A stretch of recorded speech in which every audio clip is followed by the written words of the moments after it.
Hello students, welcome to 11th lecture of chemical bonding and molecular structure. In previous lecture we discussed about orbital overlapping concept. How orbitals can overlap or up to some extent orbitals can penetrate into each other. So we discussed about that point and we observed we can explain some of the phenomenon occurring inside the molecules using this theory. Now in this lecture we will discuss about the orbital overlapping types. How many different types we have in this type of overlapping. So we have two different type of overlapping which causes sigma and pi type of bondings. So what it means and how this type of overlapping occurs, let us discuss it step by step. So first we have sigma bondings, and simple meaning of sigma bonding or simple description of sigma bonding is, in this type of overlapping end to end overlapping will occur. So what it means, we will discuss it with example as mentioned here. So this type of covalent bond is formed by the end to end overlapping of bonding orbitals along the internuclear axis. This is called the head on overlap or axial overlap. Okay, so it is occurring on same axis. That's why it is called axial overlap. This can be formed by any one of the following type of combinations of atomic orbitals. So first we have ss orbital. Now as we know, s orbitals are spherical and they are symmetrical.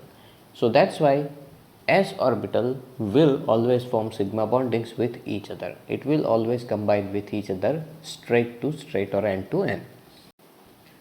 In this case, there is overlap of two half-filled s orbital along the internuclear axis as shown below. So simple thing, two different orbitals, s orbitals will combine with each other and some portion of both of them will overlap or will penetrate into each other, and it is head to head, end to end connection. So it is SS overlapping.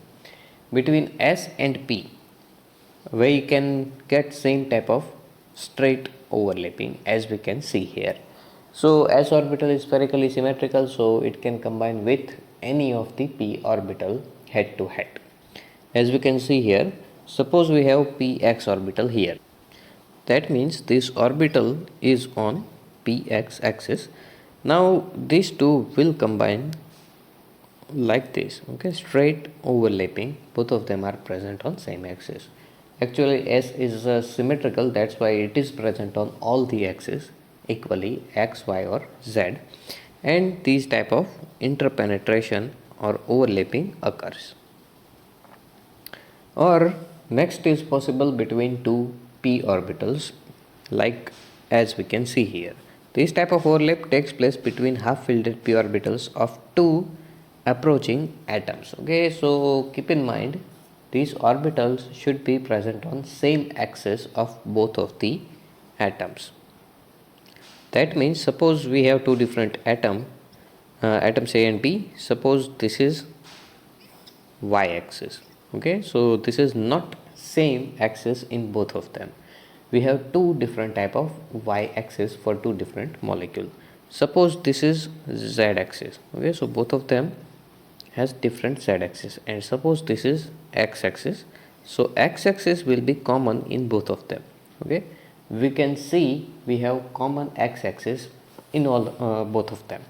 So if atoms are approaching in this direction, then their px orbitals can end to end combine with each other and it can form sigma bonds. Similarly, suppose we have two molecules approaching to each other like this. That means this will be x, this will be z, and this will be y axis. So y axis will be common in both of them in this example. So py orbitals can end to end overlap with each other and you will get sigma bond in py orbital if these two atoms are approaching like this. And same thing can be said with z axis. Suppose we have two molecules approaching to each other like this way. Okay, this will be y axis, x axis and z axis. Similarly, we have y axis, x axis and this will be the z axis. and as we can see, pz orbital will be common in both of them, and in this case pz orbitals of both of them can form sigma bondings because they are end to end attaching with each other. Now next type of overlapping is pi bond formation. In this type of formation, two parallel orbitals will try to combine with each other. In the formation of pi bond, the atomic orbital overlaps in such a way that their axis remains parallel to each other and perpendicular to the internuclear axis. That means internuclear axis will be the common axis between both of them, as we discussed here. In certain cases, we can get x-axis as the internuclear axis or common axis. In some case, you will get y, or in some case, you will get z. Suppose we have atom A, and three different axes of A is x, y and z, and we placed three other atoms close to A. So as we can see, between A and B we have common axis x, which will be internuclear axis of A and B. Between A and C we have common axis z, it will be internuclear axis of A and C. And between A and D we have y axis common, so it will be internuclear axis of A and D. So this is representation of internuclear axis. It depends on angle of approach from where one atom is approaching to second atom. It depends on approaching direction, and we can see that in atomic combination, when two different atoms try to combine in atmosphere or in any other situation, they are three-dimensional space. Okay, they are present in three-dimensional space, so they can approach from any direction. So all of these type of possibilities arises depending on the direction of approach. The orbital formed due to the sidewise overlapping consists of two saucer type charged clouds above and below the plane of participating atoms. So here is a visual representation of sigma bonding. Sigma bondings will always occur between two parallel p orbitals of two different atoms or two different parallel d orbitals. So as we can see here, we have two p orbitals. Okay, suppose let us say these are y axis, and suppose we have two atoms present here and their common axis or internuclear axis is x axis. So these two orbitals, y axis present on y axis of first and second atom, so both of them has parallel y axis. Okay, they have parallel y axis, and these y axis are perpendicular with their internuclear axis x. When these two type of p orbitals approach to each other, they will overlap like this. You will see overlapping from top side and bottom side, and here we have our internuclear axis or common axis. So you will see we have a charged cloud above and below to the internuclear axis. Now let us talk about the strength of sigma and pi bonds. So you may think pi bond is attaching from top and bottom. That means two different positions. Two orbitals are attached with each other from two different positions. Whereas in sigma bond, suppose let us talk about the example of pp sigma bonding. So they are attached with each other from one side only. So from this observation, sigma bond should be weaker than pi bond, because in pi bond we have two attachments, whereas in sigma bond we have only one. But it is not true. Sigma bonds are stronger than pi bonds. Why? Let us discuss it.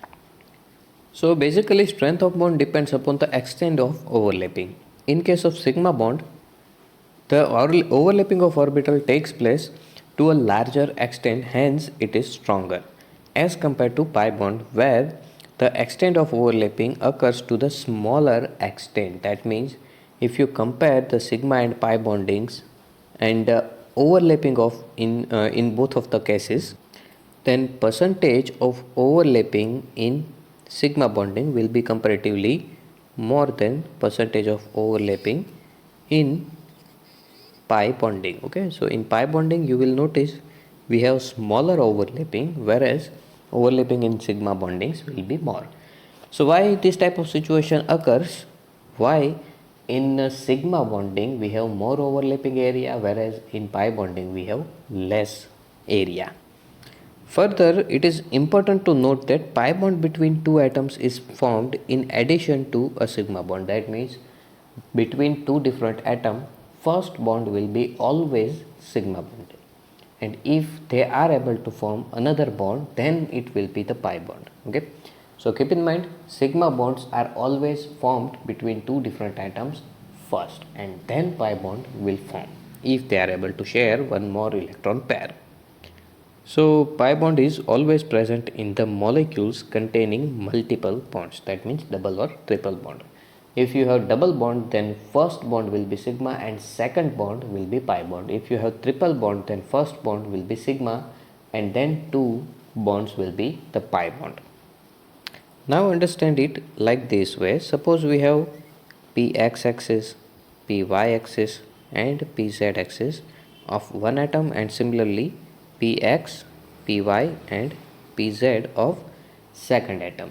When these two atoms are approaching to each other on x axis, then between their x axis end to end overlapping may occur, and that means between their px axis you will see sigma bond formation. So let us assume this. Now px axis are overlapped and sigma bond is already formed. So what will be the position of py axis? It will be here. For first atom it is present here, for second atom it is present here. Now notice they are parallel to each other, and because of px orbital they are comparatively away from each other. So how can they overlap with each other? So simple answer is with bending. They have to bend to overlap with each other, because we already have a locked px orbital here. So situation will be something like this. If py orbitals need to overlap, then they had to bend like this. Okay, each of them will bend something like this.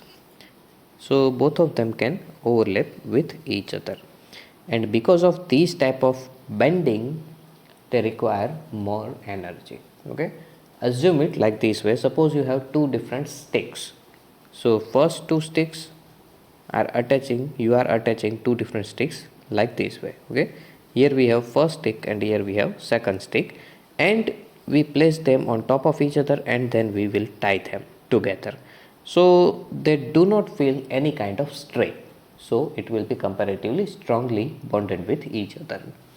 Now assume a situation where you have two sticks like this standing parallel to each other, and now we have to bind them together, but we have one more stick present here. Okay, so because of this stick present between first and second stick, they cannot decrease the distance between them, and still if you want to bind them together, then you have to bend it like this way. Okay, this will be our first stick and this will be our second stick, and now if you bind them, then there is a strain. Okay, and because of this strain, strength of these bindings will be weakened. Okay, it will be comparatively weak attachment if you compare it with this type of attachment. So it is end to end attachment and this is parallel attachment. So in parallel attachment they feel strain. So same thing is applicable with our orbitals. When two different orbitals are present on same axis, they are easily able to attach with each other, or overlapping is easy. And when we have two parallel orbitals, then it is hard to form bond between two parallel orbitals because they need to bend. So hope you find this information helpful, and if you have any difficulties about this topic, then feel free to ask. Our next topic will be hybridization, and it is comparatively very useful point. Okay, so we need to understand this overlapping concept to understand hybridization. So if you find any difficulty, then feel free to ask, and in next lecture we will discuss about hybridization. Thank you.